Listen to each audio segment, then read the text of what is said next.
on this computer. Greetings, everyone. This is Eric Stewart from Fishing Fanatics, and I got an awesome guest today. He is Harvey Horne. He's a former Bassmaster Elite Series angler. In 2018, he won the Bass Pro Shops Central Open at the Arkansas River. How you doing? Pretty good, man. I enjoy being here tonight. Yeah, Harvey, it's great, man. There's a quick response. I'm glad we could shoot this real quick. And one of the questions that I've been asking a lot of Bass Pro guys, really, how did they get up through the ranks and really where they start their career? Because I've heard a couple things about college fishing, maybe some high school fishing, kind of, and we're just people jumping around to different tournaments locally, and they get found and they kind of pursue it. What's your kind of story of how you got into the professional fishing game? So for me personally, I started out in a small Bass Nation club. It's one of the oldest clubs that we have in the country, Northwest Arkansas Bassmasters. I joined that club back in 2007 and, worked my way up through the club, fished our state tournament quite a few times, qualified for four, maybe five regionals now. I can't even keep up with how many times I've been to the regionals. But that was my introduction to tournament fishing, so to speak, on a bigger level. And I grew up fishing the small jackpots, the fruit jars, whatever you want to call them. Well, once we made the move to Arkansas in late 2006, I made the decision to find a club to join that I could afford to fish in, so to speak. And for me, that was the Bass Nation Club. And from there, I waited until I felt like I was ready to go compete on a stage that was bigger. I fished, I think I ended up fishing 4 Bassmaster Opens as a co-angler back in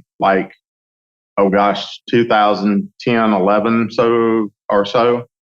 And the back of the boat just wasn't for me. It was fairly obvious pretty quickly that it wasn't somewhere I was comfortable with. And we made our minds up, me and my wife, we talk about everything. We discuss everything. We try to have a plan, so to speak. And she was like, well, if you don't feel like that's where you need to be, then you need to be in the front of the boat fishing open. So we waited, stayed on the club level. And when 2016 came along, a good friend of mine, Jim, called me and was like, hey, dude, have you seen the schedule?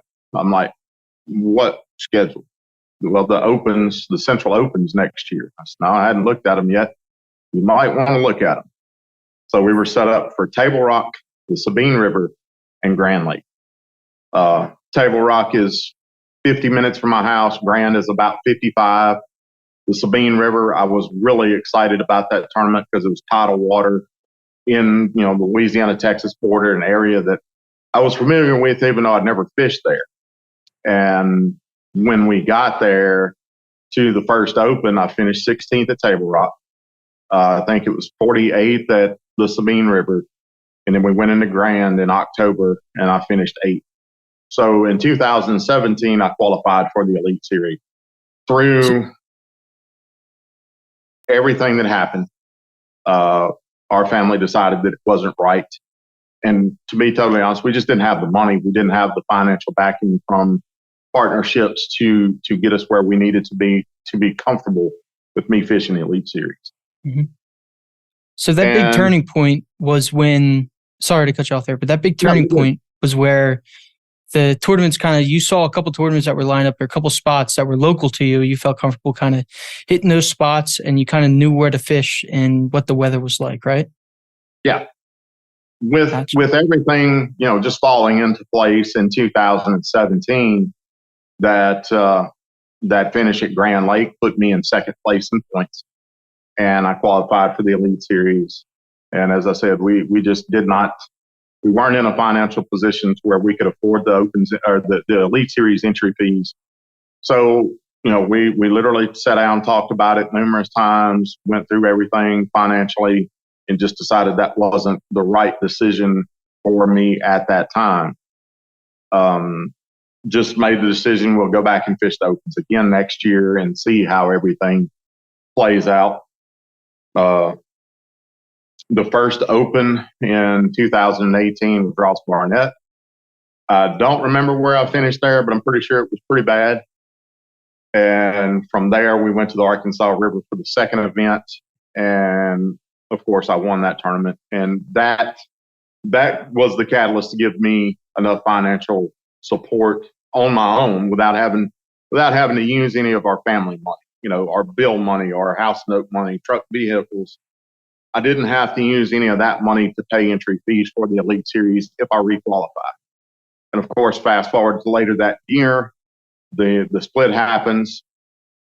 And after the Opens championship that year, I get the phone call, hey, we want you to come fish the Elite Series in 2019.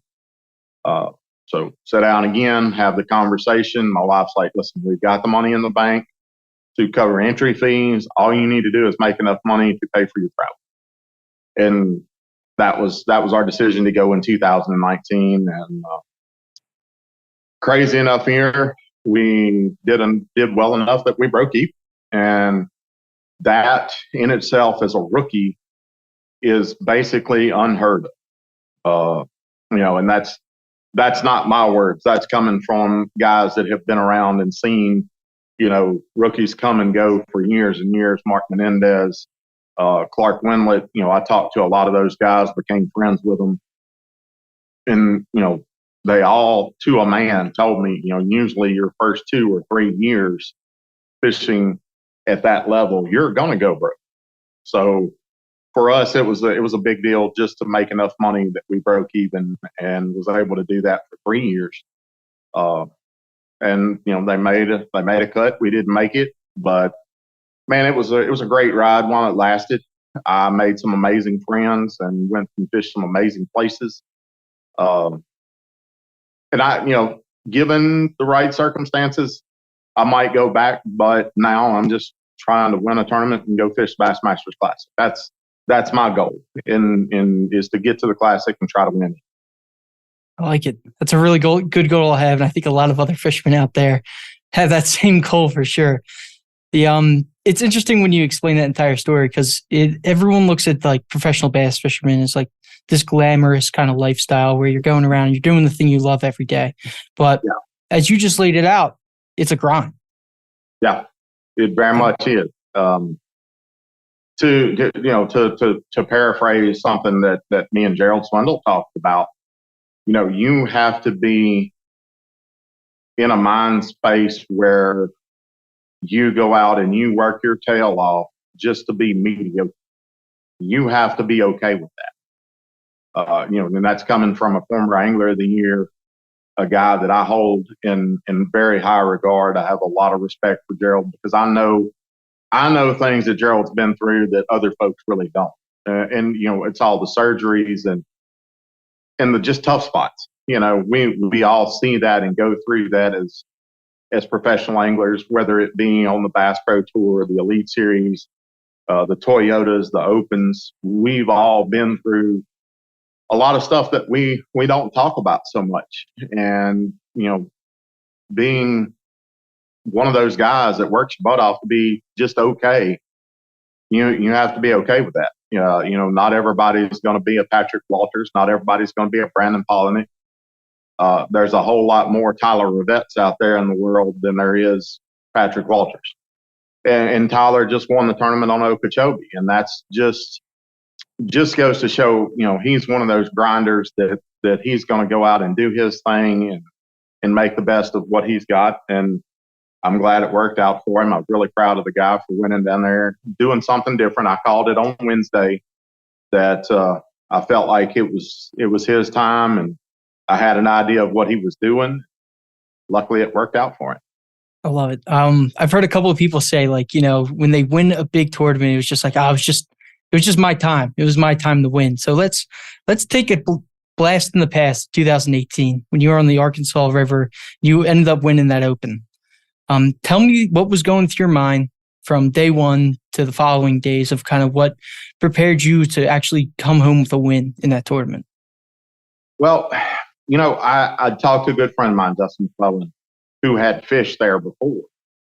And we talked about multiple different areas on that body of water, that river system. And he was like, "Hey, this place, this little area holds really good fish." And I'm okay. Well, what time of year did you fish that area? Well, we were there in September. And looking at it from, okay, those fish are here in September. Where will they go in mid-April to go spawn? So I took what information that I gained from him, looked at a map. Okay, well, this area is protected from current. This area is protected from current. This other area is protected from current. Let me go there, save that for the last day of practice. And I went in there the last day of practice and I got 5 bites. The most I'd ever gotten in any day before that was 3. They were all quality. Everything that I was getting bites anywhere on that river system was high quality, but I couldn't get enough of them. And I felt like I needed an area that I could go catch 5 fish just to be okay. I didn't at that time have any idea that there was a possibility of me winning. Just, I felt like I could go catch 5 in that area. And lo and behold, I go there day 1. My first keeper was probably a 3.5 pound fish. Pulled up into a little spot, 4 consecutive casts, 4 consecutive keepers, all in the 2 3/4 to 3 pound range. And I'm thinking, okay, this is a good sack of fish. I got 12.5 pounds. If I can cull 2, maybe 3 of those fish to get me around 16 or 17, I'll feel comfortable with what I've got.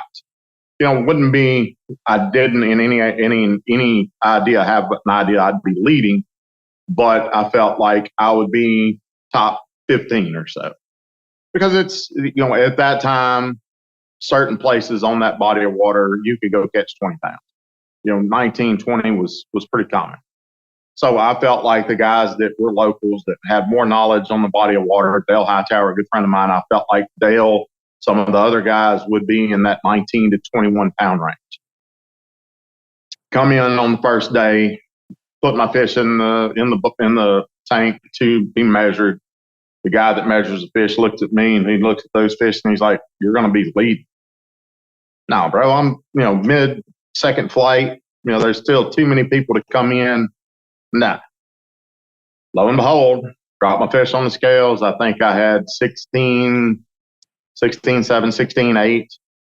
I look out and I see Dale in the crowd. He's like, "Good job. You're leading." Okay. But I still felt like somebody was going to come behind me and knock me down. I figured top 5, top 10 at best. But after everybody weighed in, I was still leading. Come to find out that a lot of the anglers got locked out. They couldn't go down to Kerr Reservoir where the better sacks of fish usually come from.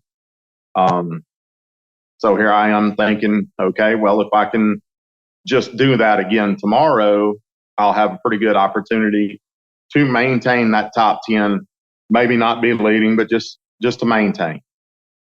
I draw out on day 2 with a good friend of mine that I've known since the first grade.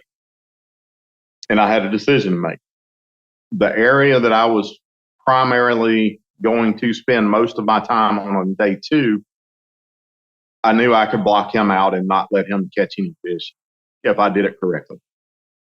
And in my mind, the whole night, I'm thinking, what should I do here? Should I just leave him out in the cold, or should I pull into the area, turn the boat, and just open it up for both of us? So I made a decision. I'm like, what would Jeff do if he were in my shoes? And I really thought about it hard, and I'm like, I believe that he would just turn me loose and let me fish. So that's what I did. And he caught 3 fish that weighed about 9 pounds before I ever put one in the box. So I was kind of concerned a little bit. The first fish I did hook was like 5.5 pounds. That's the one fish that they had me cradling and putting in the boat on Bassmaster. It's 5.5 pounder. Put it in the live well. Then I catch another one that's about 3. I'm like, okay, I'm getting to where I need to be, I left there, went to my secondary spot. Jeff calls 2 of his fish in that area with 4-pounders. So he's at, 13, 12 and 12, 90, 12, 14, 12, 15, pushing 13 pounds with 3 fish. And I didn't say anything. I catch 2 4-pounders out of the secondary spot. I'm like, okay, I'm right about 15 and a half pounds with 4. I'm going to leave here, go fish something I haven't touched all week just to see if I can catch one more 3.5 pound fish. We leave my secondary area, go to another little section, and I catch a 3.5 pounder. It puts me at 17.5 pounds. Okay, I'm comfortable. I'm not going to beat up on my fish anymore. We're going to stay in this area and just watch and see what happens, see if there's anybody else that comes up here. Because I got a good feeling that I'm going to make day 3. And lo and behold, there's only one other boat shows up. That's Teb Jones. And literally pull up beside Teb. He's fishing, I'm fishing. Teb turns around, looks at me and says, Harvey, you catching them in here? And I said, yes, sir. All right, well, I'm going to get out of here. And I appreciate that. That's pretty awesome. But me and Teb have that relationship where he knows if I'm in an area that he needs, I'm going to give it up to him. If he's in a top 10 and he needs to come into an area and fish, I'm going to leave and let him have it because he's done the same for me. Then lo and behold, day 3, weigh in day 2, still leading. It's a slim lead. I think I was 1.5 pounds, maybe 2 pounds into the lead. I knew somebody was going to have to catch them really well to catch up to me, but that's possible there. Derek Hudnall that I became friends with, he was right behind me a couple spots, maybe 2.5 pounds back. I'll go up to my primary spot on day 1 that I fished every day that I started. I literally have not seen a fish on a bed all week. And I go into the little spot and they're lined up, just sitting there. There's 5 of them locked on beds. They're not big, but they're big enough. Well, one of them's like a 4.5, maybe 5. The rest of them are just keepers.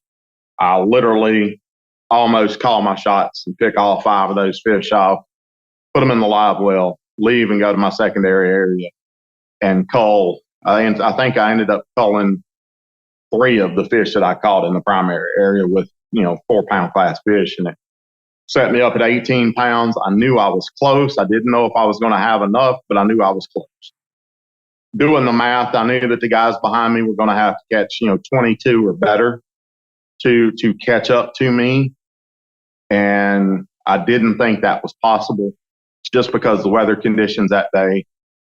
Luckily, Derek Hudnall lost a 6-pounder that would have put us almost identically tied. But that was it. I came to the weigh-in at 11 o'clock in the morning and knew what I had, and I knew kind of what the other guys were going to have to catch. Talked to a couple of the guys that were lower down in the top 10, and they really hadn't caught anything. So I liked my chances and thought I made a pretty good decision by coming back when I did. Loaded the boats up, went to Bass Pro in Broken Arrow, Oklahoma. Everybody weighed in, and I was, right there where I felt like, if I've got another 17-pound plus day, then I'm probably going to win. And I think I dropped 18.8 on the scales the last day and won by, I think, 2 pounds. But that was probably one of those moments that I'll never forget. I mean, it's awesome to hear the respect in fishing, especially when you're competitive fishing. Everyone's out there trying to make money, right? You're trying to feed your family at the end of the day. And to go out there and a guy knows that you're in the lead or you have a chance to actually take this thing home and goes, you know what? You got it. You got the spot. You got the fish right now. Go get them. It's pretty cool to hear. Yeah. And we don't, Patrick Walters. Patrick came in to my secondary area on day 1, fished literally the area that I caught my fish from. He was fishing really fast. I'm fishing really slow. And we met up in the middle of this little pocket area. Hey, man, you got them? Dude, I got like 14 pounds right now. All right, I'm going to get out of here and I'm not coming back. Okay, thanks. And this was when, Patrick was still a college angler, or maybe his first year out of college. But that in itself gained me, made me respect Patrick, immensely. And I've literally called Patrick a couple of times, through the years and said, hey, dude, what do you think about this body of water that I'm fixing to go to? What are your suggestions? And he's just one of those great guys that I know that I can count on to give me good information.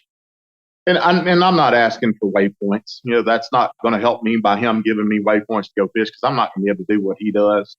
But just, generalities. Hey, do I need to throw an underspin, or do I need to throw a swim bait?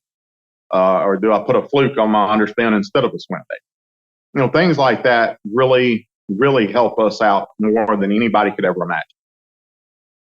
Definitely. Just little tidbits. You don't need to know exactly where the fish are, but you got to know what they're looking for, what they're biting, for sure. And that kind of brings me to my next point here. How different river fishing is than lake fishing. I do a lot of lake fishing up by me in PA, and the river is something that I've been dabbling in a little bit. Just generic tips for anyone going out in the river, trying to locate the smallmouth or the largemouth. What are your kind of guidelines there at a new river system? What would you be looking for? Are there any like key baits that you would definitely be throwing or anything like that? Yeah, there's quite a few things. I grew up doing a little bit of river fishing on the Ouachita River back in Louisiana. For me, I like to look for anything that's going to break current, whether it be a laydown tree, boulders in some areas of the country, little indentations in the bank where there's a washout spot, anywhere there's been water running into the river that's not necessarily part of the original flow. Those little places are going to hold a lot of bass. And a lot of people, think of big. Well, I've got to see a big tree. I've got to see, this big pocket. And I've found through the years that the little subtle stuff will hold maybe not numerous fish, but it'll hold better quality. And if you will concentrate more on putting your lure in front of that place where there's going to be a current break and working it naturally with the current, you're going to catch more fish and you're going to get more bites. And that equates to all streams and rivers. It may be just a little smallmouth creek that's only got maybe 4 or 5 feet deep hole. Look for those little current breaks. It may be a single boulder that's out in the middle of the river. It could be a laid down tree that's been there for years. Just look for those things. Concentrate on baits that look a little bit more natural, your natural crawdad looking baits. My personal favorite is big bite fighting frog. Pretty much everybody that knows me knows that. And utilize what's there in the water.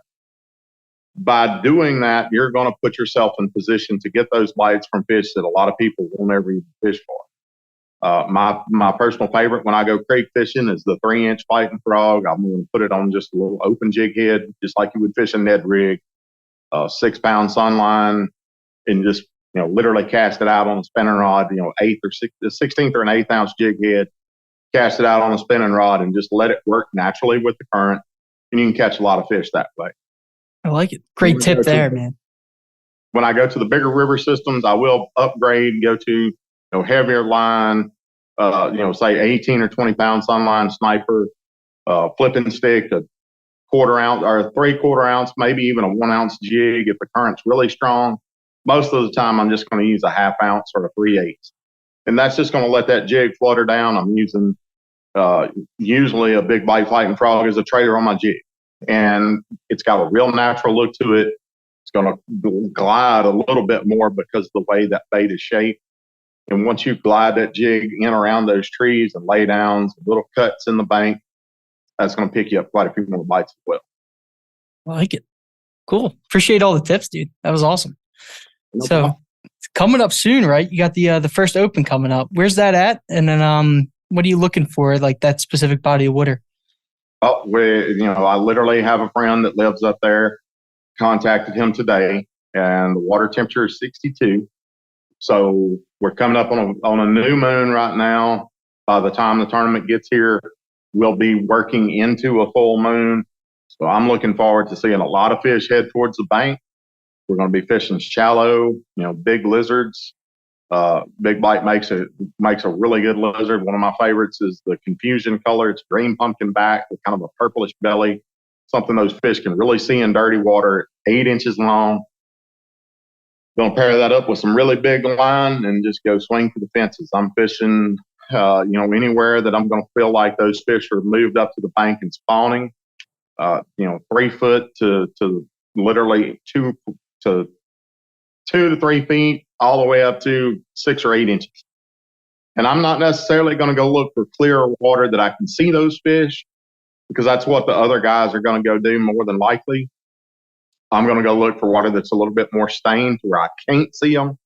And I'm going to target those places that I feel like there's going to be beds. I'm going to fish extremely slow. We'll try that in practice the first couple of days, see how that works. If it does, it's going to be great. If not, I'll pick up a chatterbait and swim jig and go beat the bank like everybody else. Yeah. I like it. Man with a plan, man. And as I was doing some research on you, I was checking out your page and I saw you guys got the Bass Hub podcast. Why don't you share the listeners a little bit of what you guys talk about on there in that podcast? We talk about a little bit of everything, anywhere from how to mentally prepare yourself for tournaments to, what happened at the last tournament. Whether it's myself or Stephanie fishing, or whether we're going to be covering what just went down at the Bassmaster Elite Series or the last Toyota Series event. We just try to be ourselves and be natural and talk about things that we like to talk about, which is mostly fishing. Yeah. I feel that. And that's all a live podcast, right? Yep. It's 100% live. So there's no telling what you're going to hear. We try to keep it, around that PG, maybe PG-13. But it's all in fun and we have a great time doing it. And we've had some great guests on there. We actually got our podcast going to go off tomorrow night at 6:00 Central Time. I'll be here still getting everything, the boat wrapped and getting ready to leave out for Eufaula later this week.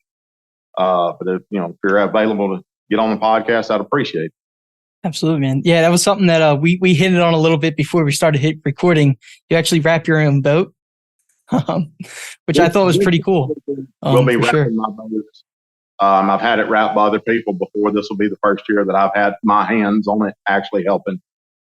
Chris Kingrey that owns 44 Tackle. We're literally in his garage right now and getting ready to work some more on the boat. One of the other competitors that's going to be fishing against us, he's here as well. We've got his boat primary colors done on it. We're fixing to start working on this truck here in just a few minutes as soon as I get done on this podcast and eat a hamburger. I like it, man. I like it. Awesome. Well, let's wrap it up then. Let the listeners know where they can check out your podcast, where they can keep in contact with you on social media and all that good stuff. Yep. The Harvey Horne Fishing, Instagram, Facebook, TikTok, and I don't know what else my wife has got me put on. The Bass Hub podcast, you can listen to it or watch live on pretty much any platform out there.